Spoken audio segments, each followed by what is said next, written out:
So Tamil வணக்கம் ஆளும் தமிழர்களுக்கு என் தமிழ் வணக்கம். இன்னும் கொஞ்ச நேரத்தில் வந்து சிட்னி டெஸ்ட் ஆரம்பிக்க போகுது. கொஞ்சம் பிஸியாக இருந்தனால வீடியோ எடுக்க முடியல. ஸோ டக்குன்னு போட்டுரும். அண்ட் டாக்கிங் பாயிண்ட்ஸ் பயங்கரமான டாக்கிங் பாயிண்ட்ஸ்லாம் இருக்குது. பட் அதுக்கு முன்னாடி நாங்கள் லாஸ்ட் டெஸ்ட்டு பற்றி லாஸ்ட் டே ரிவ்யூ பண்ணது கொஞ்சம் எடிட்டில் இதுவாகிடுச்சு. ஸோ அதனால் அது போட முடியல. அண்ட் அதை பற்றி லைட்டாக டச் பண்ணிட்டு நம்ம இந்த மேட்ச்குள்ளே வந்துடலாம். எஸ், லாஸ்ட் மேட்ச் ட்ரா பண்ணாம இந்தியா மேட்சை தோத்து வந்து என்ன சொல்கிறது, ரொம்ப எம்பாரசிங் லாஸ் இந்தியாவுக்கு. அதை பற்றி ஸ்டார்ட் பண்ணிடலாம். இந்தியா என்ன பண்ணாங்கன்னே தெரியலங்க.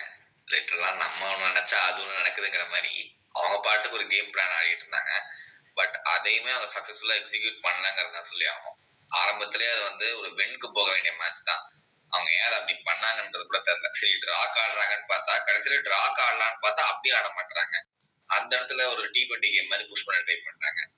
ஒரு பிளான் அவங்க ஒழுங்கா ஸ்டிக் அவுட் ஆயிருந்தா கூட மேபி இந்த கேம் நம்ம லூஸ் பண்ணிருக்க சான்ஸ்ல அட்லீஸ்ட் டிராவாச் பண்ணிருக்கலாம். நம்ம ஒரு மெயினான ஒரு அவங்க கேம் பிளானுக்கு ஸ்டிக் பண்ணாதனால இவ்வளவு பெரிய ஒரு குரூஷியலான ஒரு லாஸ் நமக்கு இதுவாயிடுச்சு. Yes, correct. லாஸ்ட் மேட்ச் ரொம்ப heartbreak for Indians. And அதுக்கு அடுத்து இப்போ அடுத்த மேட்ச் வரும்போது நிறைய சர்ப்ரைசஸோடு வராங்க Indian team. I mean Indian fans. Rohit Sharma ஆட போகிறது கிடையாது. ரெஸ்ட் அதாவது ஹீ ஆப்டட் டு ரெஸ்ட் அப்படின்னு சொல்லியிருக்காங்க. அண்டு என்ன ஏங்க எப்படிங்க ரோஹித் சர்மா இல்லாமல் வந்து விளாட்றதுன்னு எனக்கு புரியல. ஓகே, அவர் ரன் அடிக்கல, போர் கேப்டன்ஸ் எல்லாம் ஒத்துக்கிறேன். பட் ஸ்டில் அவரோட எண்ட் ஆஃப் த கேரியரில் இருக்கும்போது அவர் இந்த மேட்சை கண்டிப்பாக ஆடி இருக்கணும். மேபி அவர்கிட்ட இருந்து ஒரு பிக் நாக் கூட இருந்து வந்திருக்கலாம். பட் ஆட போகிறது இல்லை. Bumrah is going to lead the side.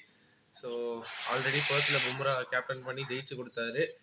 அதே மாதிரி ஜெயிப்பாங்க அப்படின்ற நம்பிக்கை எல்லா இந்தியன் ஃபேன்ஸும் இருக்கும். ஃபர்ஸ்ட் ரோஹித் சர்மா ஆடாதது அண்ட் பும்ரா கேப்டன்சி பற்றி பேசிடலாம்.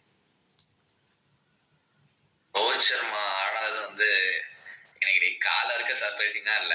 எப்போ வந்து இந்த நடுவில் திங்ஸ் போட ஆரம்பிச்சிட்டாங்களோ அப்பயே ஓகே சம் திங்ஸ் ஹேப்பன் அடிக்கிற மாதிரி இது ஆயிடுச்சு. இன்னைக்கு என்னன்னு தெரியலங்க, டேவே ஒரு மாதிரிதான் போயிட்டு இருந்தது. மார்னிங்ல இருந்து இஷ்டத்துக்கு நியூஸ் வந்துகிட்டு இருக்கு. இந்த மாதிரி ஒரு பக்கம் வந்து சாய் சுதர்ஷன் கில் நியூஸ் போயிட்டு இருக்கு. இன்னொரு பக்கம் பாத்தீங்கன்னா கௌதம் கம்பீரை மட்டும் பேஷ் பண்ணிட்டு இருக்காங்க. சம்பந்தமே இல்லாம இது பண்ணிட்டு இருந்தாங்க. இன்னைக்கு வரையும் சிரிப்பா இருந்துச்சு பார்க்க. ஓகே, ஒருத்தரோட பிஆர் டீம் இப்படிதான் இருக்கும் போல அப்படிங்கிற மாதிரிதான் ஃபீல் ஆச்சு. பட் அதான் அப்கோர்ஸ் ரோஹித் சர்மா அவுட் பண்ணதுங்கிறது அப்போது இது வந்து மாதிரி எக்ஸ்பெக்டட் ஆயிடுச்சு. ஈவினிங் ஓகே இந்த மாதிரி நியூஸ் வரப்போகுது அப்படின்னு சொல்லிட்டு. Yes, correct. And Rohit Sharma வந்து நம்ம வந்து ரோஹித் சர்மா இப்படி பண்ணுறோன்னா சேம் திங் ஃபார் விராட் கோலியும் பண்ணணும். ஏன்னா ரெண்டு பேருமே ஈக்குவலி லெஜண்ட்ஸ், அதில் சந்தேகமே இல்லை. விராட் கோலியும் தான் அடிக்கல ரன்னு, அவர் ஒரு செஞ்சுரி அடிச்சிட்டாரு. ஸோ அதனால ஆடுறாங்களா என்னன்னு தெரியல. பட் ரோஹித் சர்மாவை ட்ரா பண்ணியிருக்கவே கூடாது. அதை பற்றி நம்ம பேசணும்னா ரொம்ப நாள் ஆகும் அது பேசி முடிக்கிறதுக்கு. ஸோ நம்ம நெக்ஸ்ட் டாபிக் உள்ள போயிடலாம். Jasprit Bumrah the captain. என்ன சொல்றது, அவர் ஒரு அட்டாக்கிங் கேப்டன் எப்பவுமே தெரியும் நமக்கு. போன பெர்த் டெஸ்ட்ல 150க்கு ஆல் அவுட் ஆகி அவங்கள டக்குன்னு 104க்கு ஆல் அவுட் பண்ணி அந்த மேட்ச்ல வந்து 295 ரன்ஸ்ல ஜெயிச்சு கொடுத்தாரு இந்தியாவுக்கு. ஸோ இந்த மேட்ச் அவர்கிட்ட இருந்து என்னென்னலாம் எக்ஸ்பெக்ட் பண்ணலாம்? இப்ப என்ன பயம்னா பும்ரா தோத்துட்டாங்கன்னு வைங்களேன், பும்ராக்கு சைட்ல என்ன பண்ண போறாங்கிறத நினைச்சா எனக்கு ஒரு மாதிரி கஷ்டமா இருக்கு.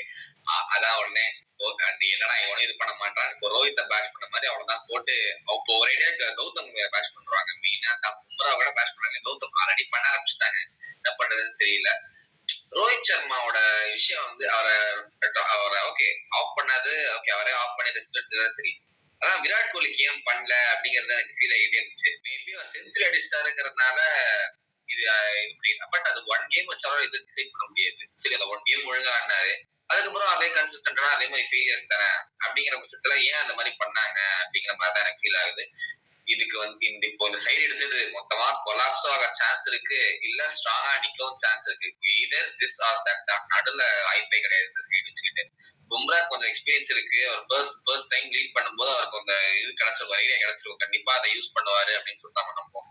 S, correct. இப்போ பிளேயிங் லெவன் வந்து பயங்கரமா, அதாவது எப்படின்னா ஒரு 4 மேட்சுக்குமே விதவிதமான சேஞ்சஸ் பண்ணிட்டாங்க இந்தியன் டீமு. இந்த மேட்சுக்காவது சரி அன்சேஞ்ச் லெவலோட போவாங்க அப்படின்னு பார்க்கும்போது இல்லை கண்ணா அப்படின்ட்டு ரோஹித் சர்மாவுக்கு பதிலாக சுப்மன் கில் வர போறாரு, ஆகாஷ் தீவுக்கு பதிலாக பிரசீத் கிருஷ்ணா வராருன்னு பேசிக்கிட்டு இருக்காங்க. அண்ட் ரொம்ப அகைன் பயங்கரமான ஒரு கொலாப்ஸ் இருக்க போது.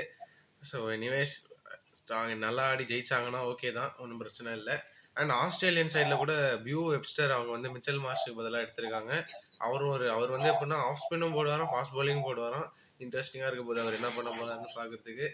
And Sam Konstas and Virat Kohli பாத்தீங்கன்னா கிரவுண்டுக்கு வெளியே நின்று போட்டோ எல்லாம் ஜாலியா எடுத்து பேசின்னு சிரிச்சுன்னு இருக்காங்க.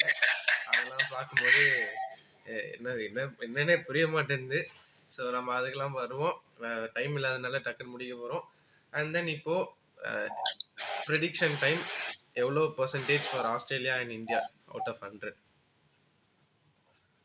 எனக்கு இந்த ஸ்குவாட்ல ஒரு மாதிரி டவுட்டாவே இருக்கு. ஆஸ்திரேலியா ஸ்குவாட் நான் டவுட்டே இல்லைங்க, செம்ம ஸ்ட்ராங்கா இருக்கு. மிச்சல் மார்ஷ் தான் சொதப்பிட்டு இருந்தாரு, அவரையும் இப்போ ரீப்ளேஸ் பண்ணி கொண்டு வந்துட்டாங்க. ஓகே, இப்போ கம்ப்ளீட்ல ஒரு நல்ல பேக் சைடா தான் இருக்கு.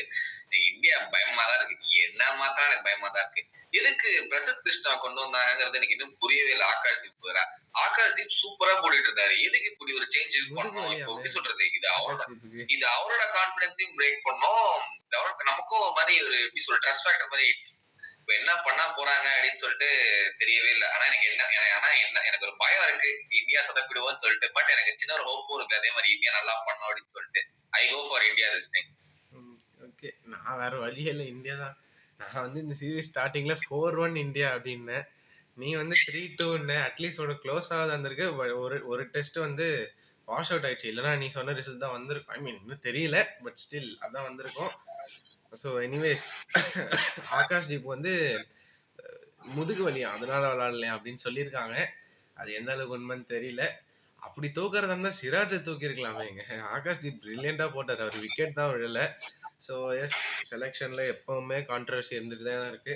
பட் ஸ்டில் ஆன் பேப்பர் பார்க்கும்போது நல்ல சைடு. சுப்மன் கில் கொஞ்சம் ஒரு எக்ஸ்ட்ரா பேட்டர் கிடைக்கிறாரு.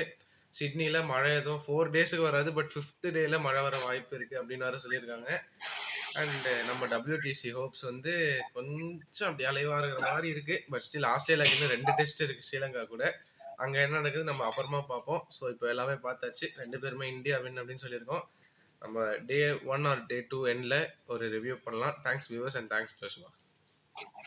Thank you guys.